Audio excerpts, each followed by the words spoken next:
16th, 1968, U.S. soldiers entered the Vietnamese village of My Lai and killed between 347 and 504 unarmed civilians.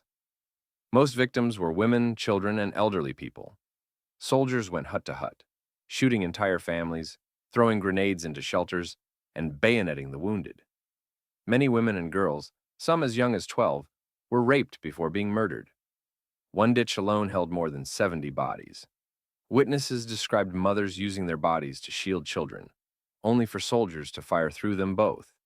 The massacre only stopped when Warrant Officer Hugh Thompson landed his helicopter between the soldiers and civilians, ordering his crew to fire on Americans if the killing continued. He evacuated survivors, saving dozens, initially reported as a victory over Viet Cong fighters. The truth emerged when journalist Seymour Hersh investigated after veterans spoke out. Photographs showing babies and women piled in ditches made denial impossible.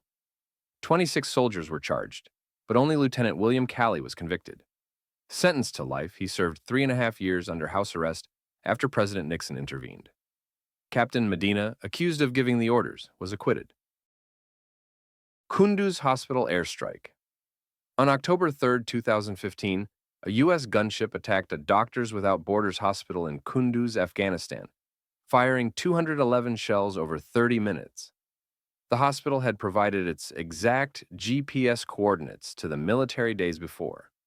Even as staff frantically called begging for the attack to stop, strikes continued. 42 people died, including doctors, nurses, and patients. Some patients burned alive in their beds, unable to move. Doctors were decapitated by shrapnel during operations. People fleeing were shot from the air. The U.S. explanation changed repeatedly. First, officials claimed they were protecting ground troops. Then, they said Afghan forces requested the strike. Finally, commanders admitted it was an American decision but called it a tragic mistake from human error and equipment failure.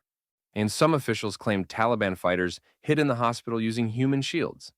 Doctors Without Borders flatly denied this, noting their strict no-weapons policy.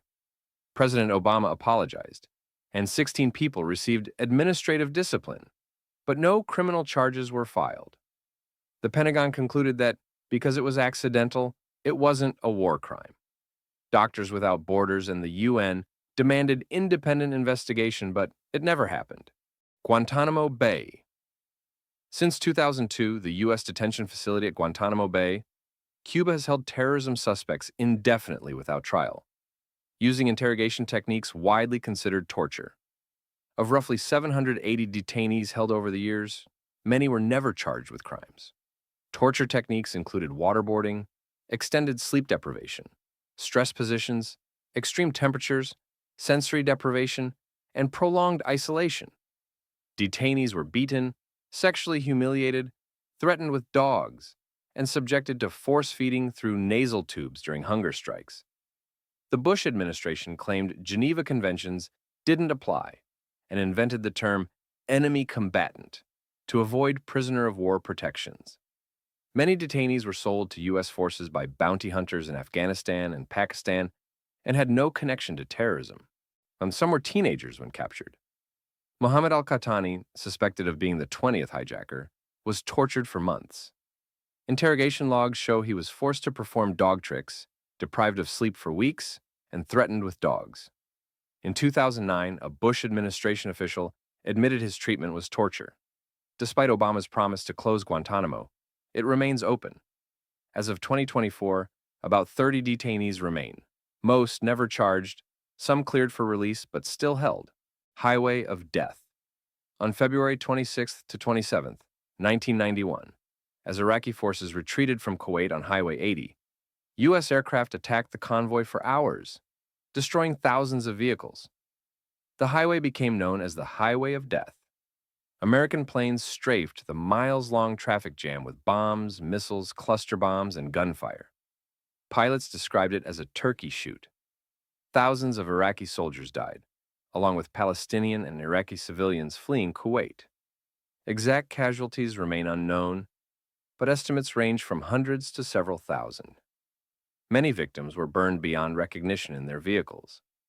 The attack continued even after the convoy was immobilized, raising questions about whether it was militarily necessary or simply slaughter of retreating forces. Some officers expressed discomfort, and journalists who reached the scene described a miles-long graveyard of charred vehicles and bodies. General Norman Schwarzkopf later said he had urged ending the ground war, partly because the killing was becoming a massacre. Critics argued attacking retreating forces violated proportionality principles. Defenders claimed Iraqi forces were retreating with stolen goods and could regroup to fight later. The images were so disturbing that some were kept from public view to avoid undermining support for the war. Nisour Square Massacre. On September 16, 2007, Blackwater private contractors opened fire on Iraqi civilians in Baghdad's Nisour Square, killing 17 and wounding 20. The Blackwater convoy was clearing a route when, without provocation, guards began shooting at cars. Witnesses described a mother and son in a Kia. The son was shot in the head, the car rolled forward, and guards riddled it with bullets before a grenade set it on fire. Blackwater claimed they'd been ambushed and fired in self-defense. The Iraqi government called it unprovoked murder. The FBI concluded at least 14 of 17 were killed without justification. Some Blackwater guards told investigators the shooting was wrong. One guard kept firing after others yelled, "Stop!" until another contractor aimed a weapon at him. The incident raised questions about private military contractors operating beyond law. In 2014, 4 guards were convicted in federal court. One received life, others got 30 years. After appeals and resentencing, convictions stood. Then in December 2020, President Trump pardoned all 4. The decision triggered outrage in Iraq, and UN experts said pardons violated international law obligations.